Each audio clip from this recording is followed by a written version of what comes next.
પાલનપુર પંથકમાં ભારે પવન સાથે ધોધમાર વરસાદ ખાબક્યો। પાલનપુર અને વડગામના અનેક વિસ્તારમાં વરસાદ પડ્યો છે। ધનિયાળા ચોકડીના નીચાણવાળા વિસ્તારોમાં પાણી પણ ભરાઈ ગયા છે, તો કમોસમી વરસાદથી ખેડૂતોના જીવ તાળવે ચોટ્યા છે।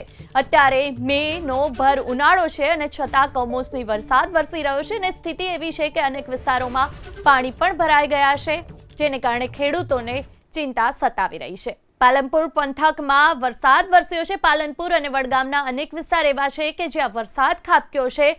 સ્થિતિ એવી સર્જાઈ ગઈ કે ધનિયાળા ચોકડીના આસપાસના જે વિસ્તારો છે ત્યાં પાણી પણ ભરાઈ ગયા, જેને કારણે વાહન ચાલકોને પણ હાલાકી વેઠવાનો વારો આવ્યો છે। સૌથી વધુ ટેન્શન ખેડૂતોને છે, કારણ કે તેમના પાકને નુકસાન જવાની ભીતિ સેવાઈ રહી છે। વધુ માહિતી માટે સંવાદદાતા રતન જોડાયા છે। રતન, અત્યારે કેટલો વરસાદ ખાબક્યો છે, કયા કયા વિસ્તારોમાં અને કયા કયા પાક એવા કે જેને નુકસાનીની ભીતિ?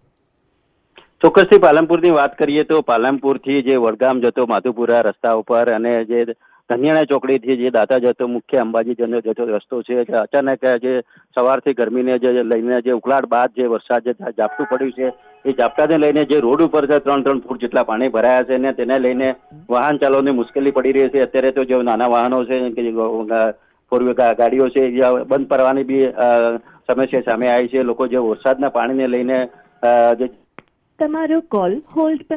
આભાર રતન સમગ્ર જાણકારી માટે। તો પાલનપુર અને વડગામના અનેક વિસ્તારો એવા કે જ્યાં વરસાદ ખાબક્યો છે।